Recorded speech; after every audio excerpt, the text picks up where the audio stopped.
अस्सलामुअलैकुम दोस्तों, मेरा नाम आतिका मलिक है और एक बार फिर से आप सबका खुशामदीद है आपके अपने यूट्यूब चैनल आओ सीखें विद आतिका पे। तो दोस्तों, आज की इस वीडियो में हम बात करने वाले हैं यूपी बोर्ड एग्ज़ाम 2024 की तैयारी कैसे करें। अगर आप क्लास 10th यानी हाई स्कूल में हैं और आपने ऑप्शनल सब्जेक्ट अगर उर्दू लिया है तो ये वीडियो आपके लिए ख़ास रहने वाली है, क्योंकि आज की इस वीडियो में हम सॉल्व करने वाले हैं मॉक टेस्ट चौथा। इससे पहले 3 मॉक टेस्ट को हम लोगों ने सॉल्व कर लिया है और आज हमारा चौथा मॉक टेस्ट है जो आपके एग्ज़ाम में ऑब्जेक्टिव क्वेश्चन पूछे जाएंगे, जिसे उर्दू में मारूजी सवालात या मुतबादिल किस्म के सवालात कहते हैं। ये 20 नंबरों के लिए पूछे जाएंगे। तो हमारा टारगेट यही है कि हम क्वेश्चन की प्रैक्टिस ऐसे कर लें कि एग्ज़ाम में जब हमसे क्वेश्चन पूछे जाएं तो उन 20 क्वेश्चन के आंसर हम सही कर पाएँ। तो अगर आप इसकी PDF लेना चाहते हैं तो आप मेरे टेलीग्राम चैनल से भी जुड़ सकते हैं, जिसका नाम आओ सीखें विद AK है और इसका लिंक आपको डिस्क्रिप्शन में भी मिल जाएगा। तो आप वहां से डायरेक्ट ज्वाइन कर इस PDF को बिल्कुल फ्री ले सकते हैं। आई होप आपको ये चीज़ें पसंद आए और आपके लिए ये वीडियो यूज़फुल हो। अगर पसंद आए तो आप इसे लाइक करिए और अगर चैनल पर पहली बार आए हैं तो चैनल को सब्सक्राइब कर बेल आइकन को ज़रूर प्रेस कर लें। और जो भी दोस्त आपके हाई स्कूल में हैं और उन्होंने ऑप्शनल सब्जेक्ट अगर उर्दू लिया है तो उन तक इसको शेयर कीजिए। और MCQs की प्रैक्टिस करने से पहले हम आपके कुछ डाउट्स को क्लियर करना चाहते हैं। कुछ आपके मसाइल हैं, पहले उन्हें हल करते हैं। तो पहला एक कमेंट आया है ए हुरेरा के नाम से।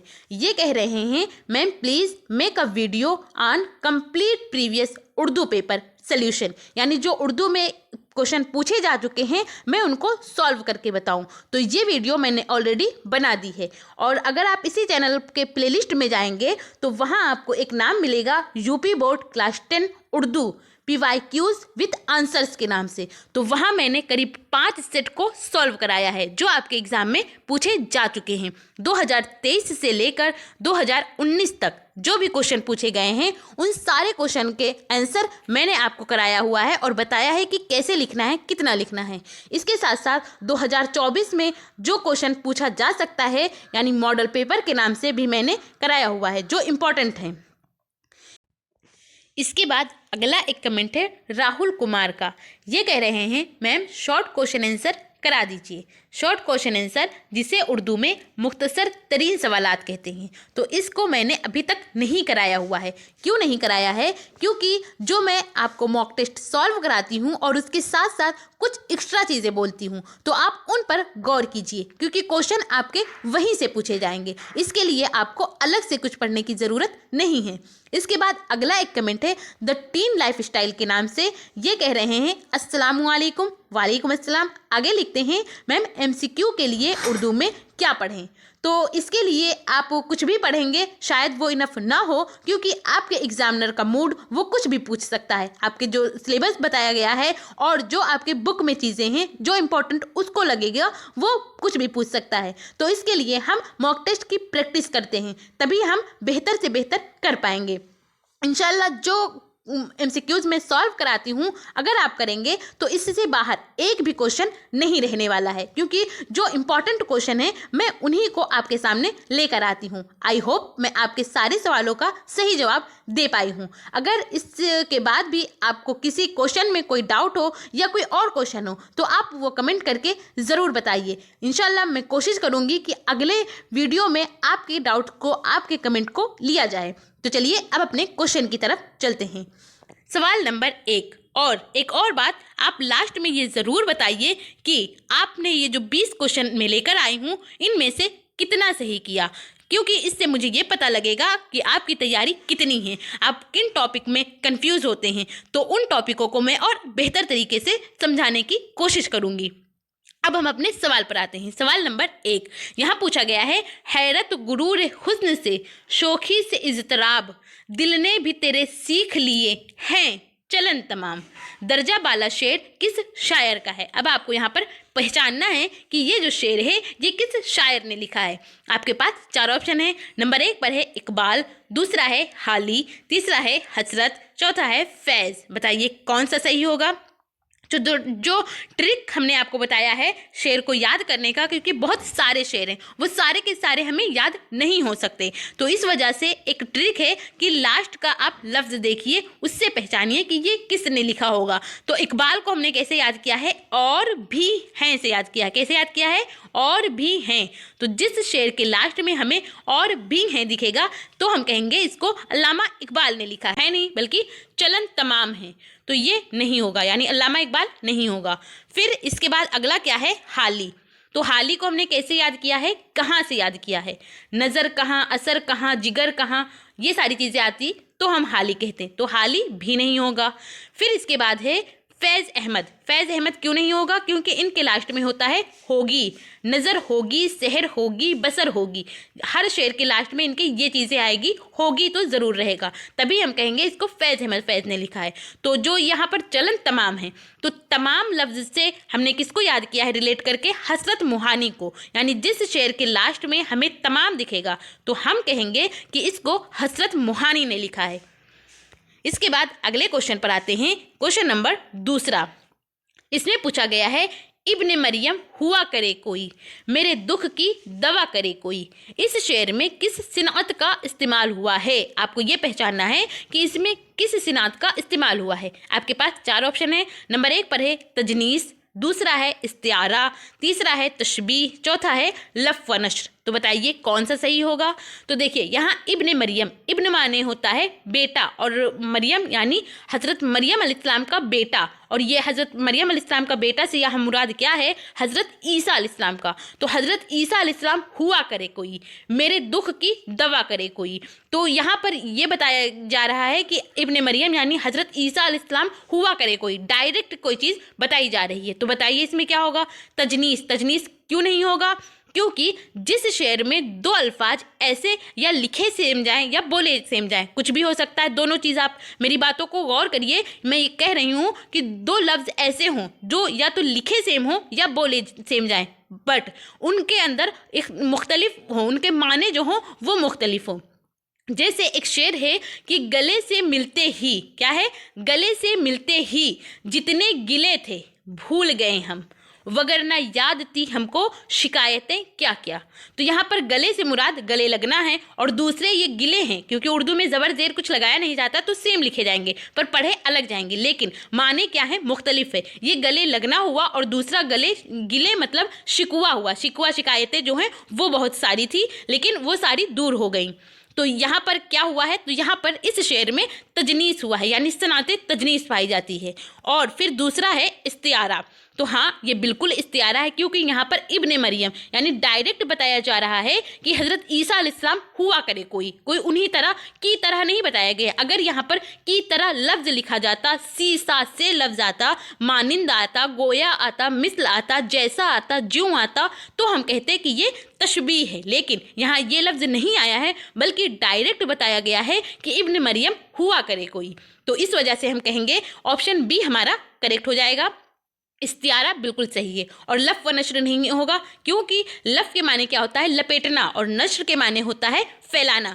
तो पहले चंद चीज़ों को बयान किया जाए, फिर उसी के मुनासबत से उसको फैलाकर उसकी खूबी बयान की जाए, तो वो लफ व नश्र कहलाता है। लेकिन यहाँ ऐसा कुछ नहीं है, तो हम क्या कहेंगे? इस्तिआरा इसका सही जवाब होगा।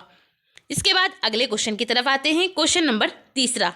इसमें पूछा गया है आरजू का पूरा नाम क्या है? आरजू लखनवी के नाम से हम जिन्हें जानते हैं, इनका पूरा नाम क्या है? आपके पास 4 ऑप्शन है। नंबर 1 पर है वाजिद हुसैन, दूसरा है शौकत अली, तीसरा है अनवर हुसैन, चौथा है मिर्ज़ा हसन। बताइए क्या होगा सही? तो आरजू जो लखनवी है ये किसी लड़की का नाम नहीं है, क्योंकि आप ऑप्शन से पहचान पा रहे होंगे सारे के सारे ऑप्शन लड़कों के हैं, तो इसका मतलब ये एक लड़के हैं। तो वो कौन से हैं? शौकत अली नहीं होंगे। क्यों नहीं होंगे? क्योंकि ये तो फ़ानी बदायूनी का नाम है। फ़ानी बदायूनी का असल नाम या पूरा नाम क्या है? शौकत अली खान है। वाजिद हुसैन भी नहीं होगा, और इनका जो सही ऑप्शन है वो अनवर हुसैन होगा। आरजू लखनवी जो हैं इनका पूरा नाम या असल नाम जो है अनवर हुसैन है, मिर्ज़ा हसन भी नहीं है, यानी ऑप्शन नंबर सी हमारा करेक्ट हो जाएगा। इसके बाद अगले क्वेश्चन पर आते हैं, क्वेश्चन नंबर चौथा। इसमें पूछा गया है शायर शबाब किसे कहा जाता है? शायर शबाब किसे कहा जाता है? आपके पास 4 ऑप्शन है। नंबर 1 पर है ज़ोक, दूसरा है जोश, तीसरा है हसरत, चौथा है गालिब। बताइए कौन सा सही होगा। शायर शबाब या शायर इनकलाब दोनों लफ्ज़ पूछा जा सकता है क्योंकि ये दोनों एक ही हैं। शायर इनकलाब क्या है, शायर शबाब या शायर इनकलाब, ये दोनों के दोनों एक ही हैं। बताइए कौन सा सही होगा। तो ये हैं जोश मलिहाबादी, जिन्होंने ईस्ट इंडिया कंपनी के फर्जिंदों के नाम लिखा है। तो ऑप्शन नंबर बी हमारा करेक्ट हो जाएगा। शायर इनकलाब हो या शायर शबाब हो, ये दोनों के दोनों जोश मलिहाबादी को कहा जाता है। ज़ोक को नहीं कहा जाता है, ना ही हसरत को कहा जाता है, ना ही गालिब को कहा जाता है। तो चलिए अगले क्वेश्चन पर, क्वेश्चन नंबर 5वें की तरफ आते हैं। क्वेश्चन नंबर 5वां है मिसरा किसे कहते हैं। आपके पास 4 ऑप्शन है। नंबर 1 पर दरवाजे का एक पट, दूसरा है पूरा दरवाज़ा, तीसरा है कमरे की एक दीवार, चौथा है घर का एक हिस्सा। बताइए कौन सा सही होगा। तो मैंने आपको बताया मिसरा होता क्या है। जैसे दो लाइन हो तो 2 लाइन को हम क्या कहेंगे, शेर कहेंगे। और एक लाइन, वो चाहे ये पहली हो या लास्ट की हो, कोई सी भी एक लाइन हो उसे हम मिसरा कहते हैं।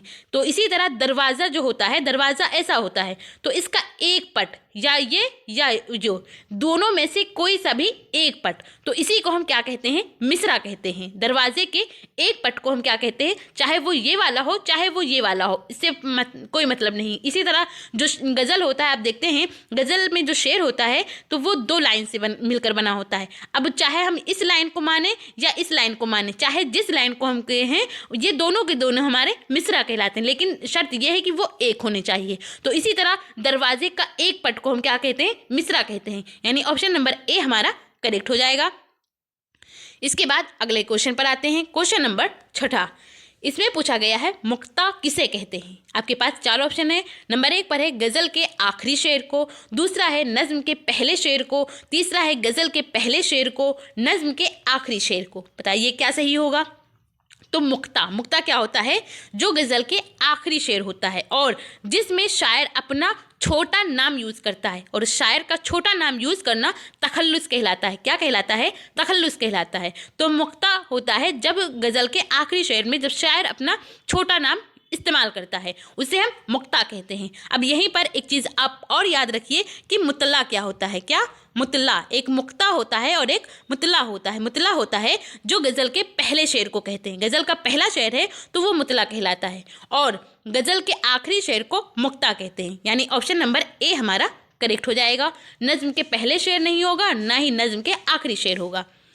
इसके बाद अगले क्वेश्चन पर आते हैं। क्वेश्चन नंबर 7वां, इसमें पूछा गया है लफ्ज़ मकबरा की जमा क्या है। यानी लफ्ज़ मकबरा जो है इसकी जमा क्या होती है। आपके पास 4 ऑप्शन है। नंबर 1 पर मकाबिर, दूसरा है कब्रें, तीसरा है अकाबिर, चौथा है मकबरात। बताइए क्या सही होगा। तो मकबरा जो लफ्ज़ है इसकी जमा होगी मकाबिर, यानी ऑप्शन नंबर ए हमारा करेक्ट हो जाएगा। कब्रें नहीं होगा, ना ही अकाबिर होगा, ना ही मकबरात होगा।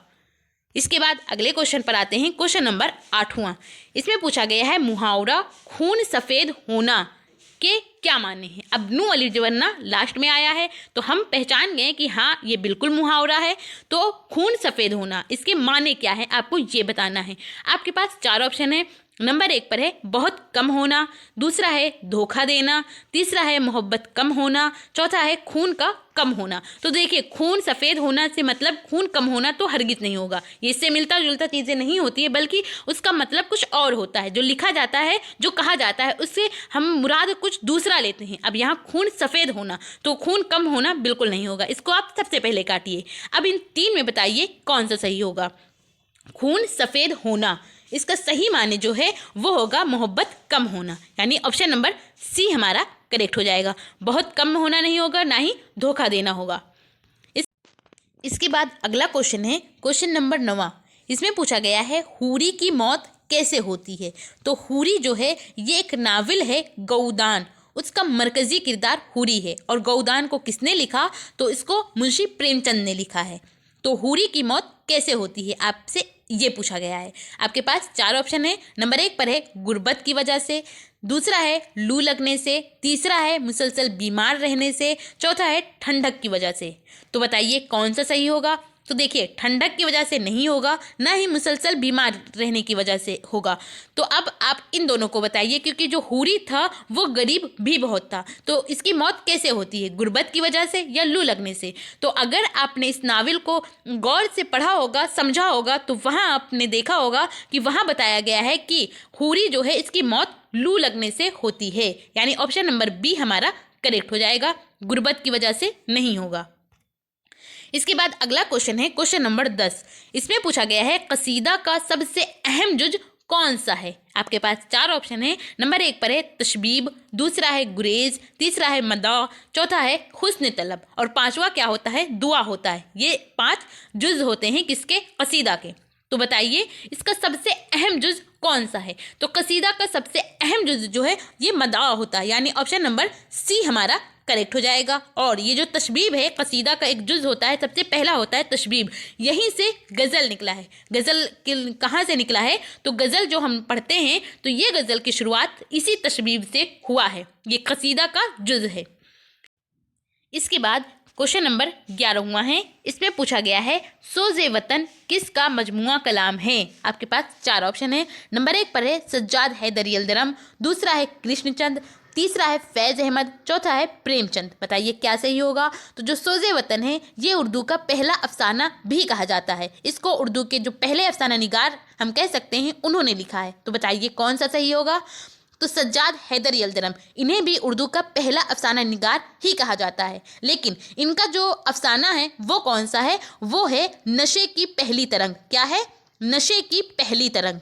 ये याद रखिए, नशे की पहली तरंग ये उर्दू का पहला अफसाना कहा जाता है, जिसको किसने लिखा है, सज्जाद हैदर यल्दरम ने। नशे की पहली तरंग नाम है। तो यहाँ सोज़े वतन पूछा गया है तो इन्होंने नहीं लिखा है, क्योंकि इन्होंने क्या लिखा है, नशे की पहली तरंग लिखा है। इसके बाद दूसरा ऑप्शन है कृष्णचंद। कृष्णचंद जो है इनको शहंशाह अफसाना कहा जाता है, लेकिन इन्होंने सोज़े वतन को नहीं लिखा है। इसके बाद फैज़ अहमद, तो फैज़ अहमद ने भी नहीं लिखा है। और बिल्कुल सही है प्रेमचंद, तो इसको मुंशी प्रेमचंद ने लिखा है, यानी ऑप्शन नंबर डी हमारा करेक्ट हो जाएगा। लेकिन जो सोज़े वतन है इसको अंग्रेज़ों ने छीन लिया था, ले लिया था और उसके बाद नजरे आतिश कर दिया था, यानी आग के हवाले कर दिया था, जला दिया था। तो सोज़े वतन ये उर्दू का पहला अफसाना ज़रूर है, लेकिन इसको अंग्रेज़ों ने जब्त करके इसको नजरे आतिश कर दिया था। ये भी याद रखिए, सोज़े वतन ये मुंशी प्रेमचंद ने लिखा है। इसके बाद अगला क्वेश्चन है क्वेश्चन नंबर 12वां। इसमें पूछा गया है नग़्मे इल्हाम किसकी खुद नोस्त है। आपके पास 4 ऑप्शन है। नंबर 1 पर है एहतिशाम, दूसरा है शाद, तीसरा है दाग, चौथा है ज़ोक। तो बताइए नग़्मे इल्हाम ये जो है किसकी खुद नोस्त है। तो जो नग़्मे इल्हाम है ये शाद अजीमाबादी जो हैं उनकी खुद नोस्त है, यानी ऑप्शन नंबर बी हमारा करेक्ट हो जाएगा। एहतिशाम नहीं होगा, ना ही दाग होगा और ना ही ज़ोक होगा। इसके बाद अगला क्वेश्चन है क्वेश्चन नंबर 13वां। इसमें पूछा गया है मदो जज्र इस्लाम किसकी किताब है। आपके पास 4 ऑप्शन है। नंबर 1 पर है हाली, दूसरा है गालिब, तीसरा है इकबाल, चौथा है असगर। बताइए कौन सा सही होगा। तो मदो जज्र इस्लाम, या इसका दूसरा नाम अगर मैं आपको बता दूं तो आप बड़ी आसानी से बता लेंगे कि ये किसने लिखा होगा। तो मदो जज्र इस्लाम या इसी का दूसरा नाम है, क्या नाम है, मुसद्दस हाली। क्या नाम है, मुसद्दस हाली। तो अब आप इस हाली के नाम से देखकर जान जाएंगे कि इसको तो हाली ने ही लिखा होगा। तो मदो जज्र इस्लाम हो या मुसद्दस हाली हो, ये एक ही किताब का 2 नाम है। तो इसको लिखा है अल्ताफ हुसैन हाली ने। और इसके अलावा इन्होंने कुछ और किताबें लिखी हैं, जैसे जो मशहूर हैं। जैसे एक किताब है यादगार गालिब, जो इन्होंने अपने उस्ताद जो गालिब हैं इनकी याद में लिखा था, यादगार गालिब। ये अल्ताफ हुसैन हाली जो हैं ये मिर्ज़ा असदुल्ला खां गालिब के क्या थे, शागिर्द थे। तो इन्होंने अपने उस्ताद की याद में एक किताब लिखी थी जिसका नाम यादगार गालिब है। और हयात जावेद, हयात सादी ये भी इन्हीं की ही किताब है। इसके बाद गालिब, तो गालिब नहीं होगा क्योंकि इसका जो सही जवाब है वो हम जान चुके हैं। इसका सही जवाब ऑप्शन नंबर ए ही होगा, क्योंकि मदो जज्र इस्लाम जो है इसको अल्ताफ हुसैन हाली ने लिखा है। इकबाल नहीं होगा, ना ही असगर गोंडवी होगा। इसके बाद अगले क्वेश्चन पर आते हैं, क्वेश्चन नंबर 14वां। इसमें पूछा गया है उर्दू शायरी का बाबा आदम किसे कहा जाता है? आपके पास 4 ऑप्शन है। नंबर 1 पर है अली मोहम्मद, दूसरा है सौदा, तीसरा है कुली कुतुब, चौथा है वली मोहम्मद। बताइए कौन सा सही होगा? तो जो अली मोहम्मद हैं इन्हीं को क्या कहा जाता है? इनका दूसरा नाम शाद अजीमाबादी है। शाद अजीमाबादी जो हैं, तो जिनको हम शाद अजीमाबादी के नाम से जानते हैं, इनका असल नाम अली मोहम्मद है। क्या है? अली मोहम्मद। और जो वली मोहम्मद हैं इनका नाम क्या है? वली दक्कनी के नाम से भी आप इन्हें जानते हैं। वली मोहम्मद दक्कनी ये इनका पूरा नाम है। तो वली दक्कनी कहें या वली मोहम्मद कहें, तो उर्दू शायरी का बाबा आदम इन्हीं को कहा जाता है। यानी ऑप्शन नंबर डी हमारा करेक्ट हो जाएगा। और यहाँ पर जो 2 नाम दिए गए हैं ये भी कोई हैं, तो इनको भी आप याद रखिए। जैसे सौदा, सौदा कौन है? ये कसीदा बाज़ाब्ता कसीदा गो शायर हैं, या बाकायदा कसीदा गो शायर पूछा जाए तो ये मिर्ज़ा कौन है? सौदा है, मिर्ज़ा रफ़ी सौदा। और जो कुली कुतुब शाह हैं, कुली कुतुब शाह क्या हैं? उर्दू के पहले कसीदा गो शायर हैं। ये कसीदा गो शायर ये भी हैं कुली कुतुब शाह, और मिर्ज़ा मोहम्मद रफ़ी सौदा भी हैं। लेकिन जो कुली कुतुब शाह हैं इन्हें सिर्फ उर्दू का पहला कसीदा गो शायर कहा जाता है, और जो सौदा हैं इनको उर्दू का बाकायदा कसीदा गो शायर कहा जाता है, या उर्दू का बाज़ाब्ता कसीदा गो शायर कहा जाता है। लेकिन उर्दू शायरी का बाबा आदम हमसे पूछा गया है, तो इसके अकॉर्डिंग हम कहेंगे वली मोहम्मद या वली मोहम्मद दक्कनी ही इसका सही जवाब होगा। ये उर्दू शायरी के बाबा आदम कहे जाते हैं। इसके बाद अगला क्वेश्चन है क्वेश्चन नंबर 15वां।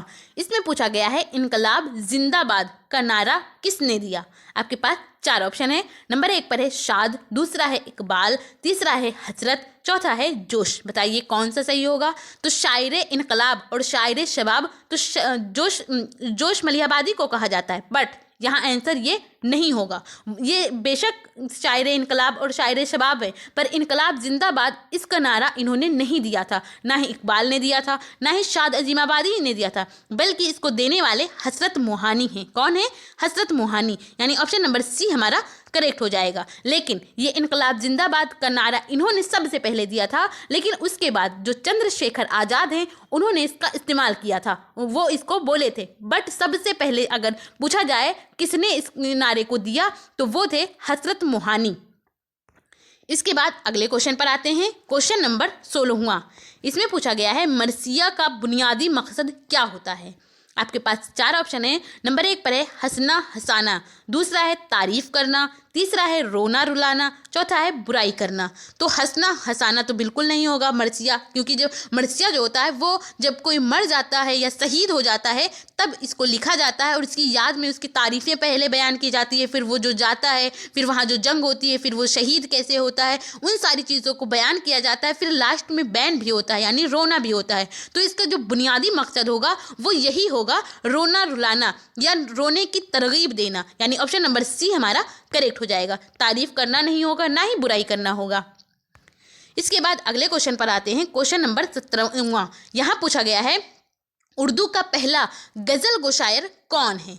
आपके पास 4 ऑप्शन है। नंबर 1 पर है सौदा, दूसरा है अमीर खुसरू, तीसरा है कुली कुतुब, चौथा है वली दक्कनी।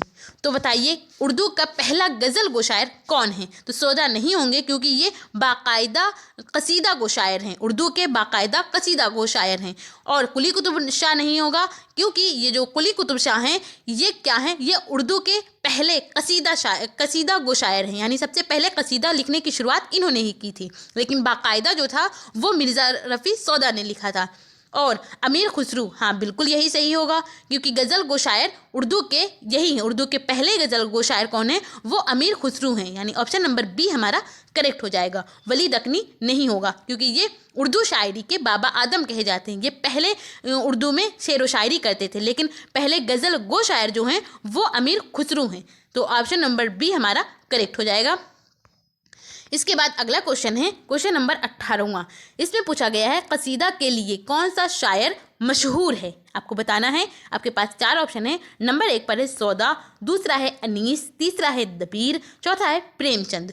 तो देखिए कसीदा के लिए जो मशहूर हैं वो, और सबसे पहले जो कसीदा लिखा है बाकायदा कसीदा गो शायर, बिल्कुल उन्हीं का नाम दिया गया है। तो हम बताएंगे कि नंबर 1 ऑप्शन नंबर ए हमारा करेक्ट हो जाएगा। अनीस नहीं होगा क्योंकि ये तो मरसिया के लिए मशहूर है और दबीर ये भी मरसिया के लिए मशहूर है। प्रेमचंद ये नहीं होंगे, ये कसीदा गो शायर नहीं है। इन्होंने नावल लिखा है, अफसाना लिखा है, ये सारी चीज़ें इन्होंने लिखा है। तो कसीदा के लिए जो मशहूर हैं उनका यहाँ पर एक ही नाम दिया है और वो सौदा का है। तो ऑप्शन नंबर ए ही हमारा करेक्ट हो जाएगा। इसके बाद अगला क्वेश्चन है क्वेश्चन नंबर 19वां। यहाँ पूछा गया है अल्लामा इकबाल का सने पैदाइश क्या है, यानी ये कब पैदा हुए थे। तो आपके पास चार ऑप्शन है। नंबर 1 पर है 1880, दूसरा है 1877, तीसरा है 1936 और चौथा है 1938। बताइए क्या सही होगा। तो जो अल्लामा इकबाल हैं ये 1877 में पैदा हुए थे, यानी ऑप्शन नंबर बी हमारा करेक्ट हो जाएगा। और 1880 में कौन पैदा हुए थे, तो वो हैं प्रेमचंद। मुंशी प्रेमचंद जो हैं ये 1880 में पैदा हुए थे और इनकी वफ़ात, प्रेमचंद की वफ़ात हुई थी 1936 ईस्वी में और जो अल्लामा इकबाल हैं इनकी वफ़ात हुई थी 1938 में। तो अगर वफ़ात पूछा जाता कि अल्लामा इकबाल की वफ़ात कब हुई या इंतकाल कब हुआ, तब आप बताते कि 1938। लेकिन ये पैदाइश पूछी गई है तो ये 1877 में पैदा हुए थे और 1938 में इनका वफ़ात हुआ था, ये याद रखिए। इसके बाद अगला और लास्ट क्वेश्चन है क्वेश्चन नंबर 20वां। इसमें पूछा गया है कि गज़ल के लग़वी माने क्या हैं। आपके पास चार ऑप्शन है। नंबर 1 पर है औरतों से बातें करना, दूसरा है औरतों की बातें करना, तीसरा है महबूब से बातें करना और चौथा है इनमें से सभी। बताइए क्या सही होगा। तो जो गज़ल के लग़वी माने वो औरतों से बातें करना और औरतों की बातें करना, महबूब से बातें करना, ये तीनों के तीनों सही हैं। तो हम कहेंगे ऑप्शन नंबर डी हमारा करेक्ट हो जाएगा, क्योंकि गज़ल के जो लग़वी माने होते हैं वो औरतों से बातें करना होता है, औरतों की बातें करना होता है। अगर आप किसी भी गज़ल को पढ़ेंगे तो उसमें आप देखेंगे यही सारी चीज़ें पाई जाती हैं। औरतों से बातें की जाती है या औरतों की बातें की जाती है और अपने महबूब के खूबसूरती का बयान किया जाता है, उसकी तारीफ़ बयान की जाती है। यानी टोटल गज़ल में यही सारी चीज़ें होती हैं। तो इस तरह आज हम लोगों ने जाना जो इम्पॉर्टेंट MCQs हैं उनकी प्रैक्टिस की, उनको सॉल्व किया और कुछ एक्स्ट्रा चीज़ें भी जानी। और अगर आप इसकी PDF लेना चाहते हैं तो आप मेरे टेलीग्राम चैनल से भी जुड़ सकते हैं जिसका नाम आओ सीखें विद AK है और इसका लिंक आपको डिस्क्रिप्शन में भी मिल जाएगा। तो आप वहां से डायरेक्ट ज्वाइन कर इस PDF को बिल्कुल फ्री ले सकते हैं। आई होप आपको ये चीज़ें पसंद आई हो और आपके लिए ये वीडियो यूज़फुल हो। अगर पसंद आई हो तो आप इसे लाइक करिए और अगर चैनल पर पहली बार आए हैं तो चैनल को सब्सक्राइब कर बेल आइकन को ज़रूर प्रेस कर लें। और जो भी दोस्त आपके हाई स्कूल में हैं और उन्होंने ऑप्शनल सब्जेक्ट अगर उर्दू लिया है तो उन तक इसको शेयर कीजिए। और आपको ये वीडियो कैसी लगी अपना फीडबैक हमें कमेंट के ज़रिए ज़रूर बताइए। Thank you. हमेशा खुश रहिए।